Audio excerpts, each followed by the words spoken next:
Steve Martin, thanks very much for being here this week. You'll find that these 5 segments go pretty quickly. But you're running for state treasurer, the state treasurer for the whole state. Talk about the legal requirements for that job, and then talk about what you think the requirements really take or require for you to do the job. Well, essentially what you've got the constitutional officers. There's 2 financial people, or what I call financial people, the controller and the treasurer.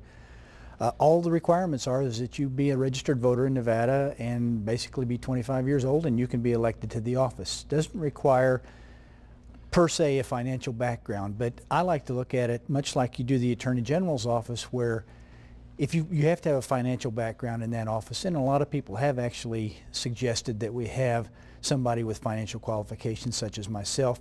Now, I'm a CPA, I'm a certified fraud examiner, I do audits and taxes, I've got a master's degree in accounting, I've sat on the State Board of Finance, and actually in 2006 I was appointed to finish Kathy Augustine's term as state controller, so I have a good foundation financially as to what we need to do for the state. And the situation that we've got is there are a lot of things in that office that really require somebody with a financial background.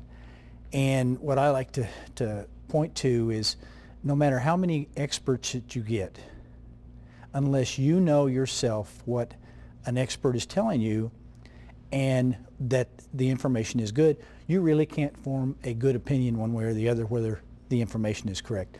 Additionally, with some of the problems that they've had up there, the staff is to some extent at fault and needs to be doing a better job. When I was controller, probably one of the best compliments that I got. Talk about what a controller is. The controller essentially is the person who processes the checks and signs the checks.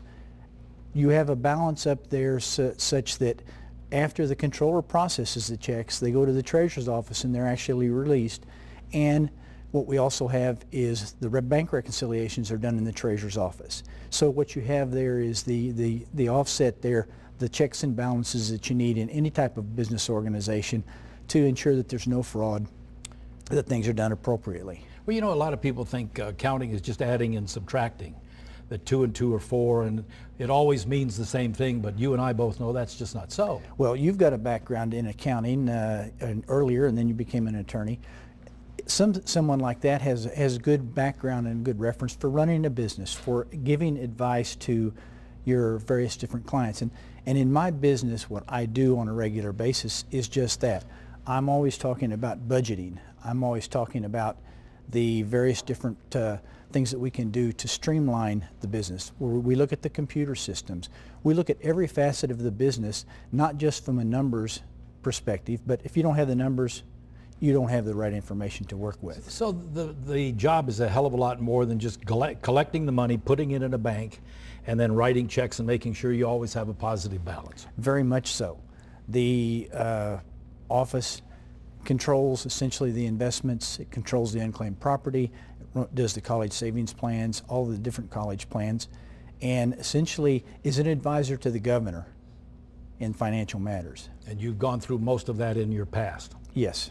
Okay, let's talk about the Millennium Scholarships tomorrow, because they were so important. I think Kenny Gwinn was really the father of those, and they were so important to the state and have continued to be, and we hear word that, you know, they may be in jeopardy. So tomorrow let's talk about that.